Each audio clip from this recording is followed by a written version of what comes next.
Welcome to Insightful Gaming. Today we are going to go over my updated Solar Warlock build for Day 1 raid. Also, I just wanted to express my gratitude for your support in my recent videos. As a token of my appreciation, I'm giving away a $50 Steam gift certificate once we reach 5,000 subscribers.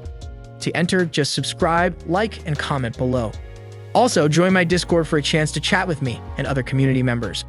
Let's try to get at least 500 likes, it would mean the world to me. Let's get back to the video. The star of the show hasn't changed, it is the infamous exotic chess piece Starfire Protocol, and in my opinion, this is one of the best exotics in the game. This build that is all about grenades. We're talking about the Starfire Protocol chess piece, which is going to give us an extra charge of fusion grenades. But that's not all, it also generates rift energy by killing enemies with fusion grenades. Now, we want to use this exotic to our advantage by standing on our empowering rift or well of radiance to generate grenade energy with every hit. And if you pair that with weapons like Withered Horde, you can keep the grenades flowing for as long as you're standing on your rift. So here's our rotation. Start by deploying an empowering rift, and then stand on it as much as possible to produce more grenade and melee energy. Any grenade hits you make while on the rift will continue to provide you with infinite melee and grenade energy. And that's it. To really maximize the damage output, we also have some mods that increase our overall damage and extend the duration of our buffs. So, let's get ready to stand on our super or rift and start throwing those grenades. It's time to see the magic in action in Day 1 raid. Let's dive into some important stats that will make your build shine. First up, we've got resilience. This stat is a major player because it can reduce the damage you take by a whopping 30%. So make sure to focus on getting that resilience up as a top priority. Once you hit 100 resilience, it's time to shift your focus over to discipline. This stat is super important because it helps you spam your grenades and generate more rift energy. And let's be real, who doesn't love a good grenade toss? Last but not least, we got strength. This one is all about your melee attacks, which are crucial for stunning unstoppable champions and igniting enemies. With more strength, you can use your melee moves more often and really pack a punch. So to sum it up, the 3 stats you want to focus on in order are resilience, discipline, and strength. Get that damage reduction, spam those grenades, and use your melee moves to take down even the toughest foes. Now let's talk about the weapon and gear loadout for this build.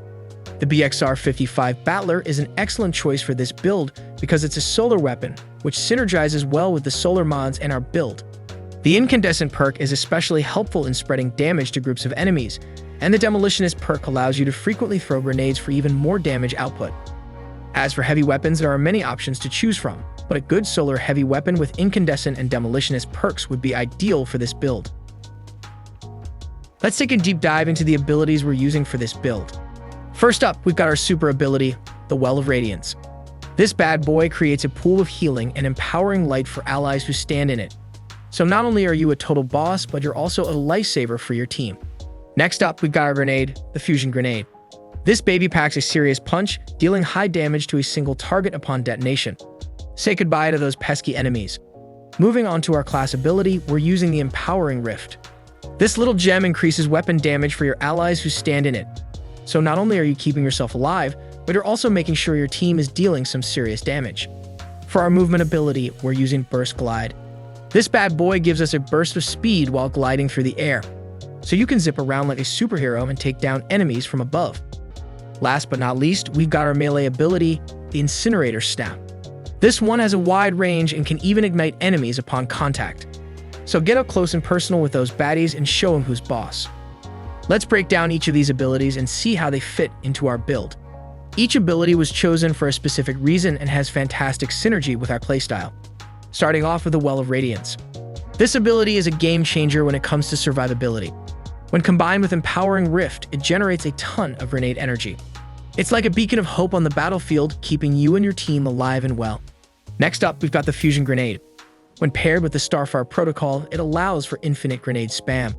Plus, with the Demolitionist perk on weapons, you can really go to town on those baddies. Say goodbye to running out of grenades. Empowering Rift is a crucial ability for this build. Not only does it increase weapon damage, but it also grants grenade energy when empowered weapon damage is dealt. So make sure to use it wisely and your team will thank you. Burst Glide is our go-to movement option. It's great for getting out of sticky situations or just zipping around the battlefield. Plus, when paired with Icarus Dash, it adds even more mobility to our kit. Last but not least, we got the Incinerator Snap. This bad boy is all about area of effect damage and can even stun unstoppable champions in Lightfall. It's perfect for taking out groups of enemies or dealing some serious damage to a single target. Let's talk about the aspects we are using in the build. We have Icarus Dash and Touch of Flame. Touch of Flame enhances your fusion grenades, making them explode twice, which results in double damage and applies Scorch twice, leading to ignites much faster. This synergizes well with the rest of the build as we are constantly spamming grenades, and the more Scorch stacks we have, the faster we can get to ignites, which means we can kill things a lot easier. This aspect pairs really well with our exotic, as now each grenade will tick twice, giving us grenade energy twice. Now let's talk about the fragments we're using in our build. Each one was chosen for its unique benefits and synergy with our playstyle. Starting off with Ember of Resolve. This new fragment can heal you on every single grenade kill you get. It's incredibly important for this build as it allows you to constantly heal yourself while spamming grenades. Next, we've got Ember of Searing. This grants melee energy and creates a fire sprite when you defeat Scorch targets. It's really cool because in Season 19 we only received grenade energy from this fragment, but now we can focus on getting melee energy as well, giving us pretty much infinite uptime on all our abilities. Moving on to Ember of Ashes. This fragment applies more Scorch stacks to targets. This is incredibly beneficial since Scorch comes from pretty much everything in this build: our melee, our grenade, and even our weapons. The more Scorch stacks we have, the faster we can get to ignites, which means we can take down enemies a lot easier. Last but definitely not least, let's talk about the Ember of Singeing fragment. This bad boy gives us more class energy every time we scorch some targets, which means we'll always have our class ability at 100% because we'll be scorching everything in sight. If you want to switch it up, you could also go for the Ember of Torches if it suits your team comp better. This fragment not only gives us the radiant buff when we use our powered melee attacks against baddies, but it also extends that buff to our teammates nearby. That's right, we're not just dealing some serious damage here, we're also supporting our team and taking down those tough enemies together. Plus, being radiant also gives us anti-barrier rounds, which will come in super handy in higher level missions.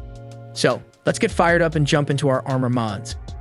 Let's take a closer look at the mods we're using on our gear. Starting with the headpiece, we've got a resilience mod, which is always handy for reducing damage. Next up is Ashes to Assets, which is a great mod that grants you super energy when you kill enemies with grenades. Solar Siphon is another fantastic mod that generates orbs when you kill enemies with solar weapons, and Heavy Ammo Finder helps you find more heavy ammo. Moving on to the gauntlets, we have another resilience mod along with 2 firepower mods that generate orbs when you kill enemies with grenades.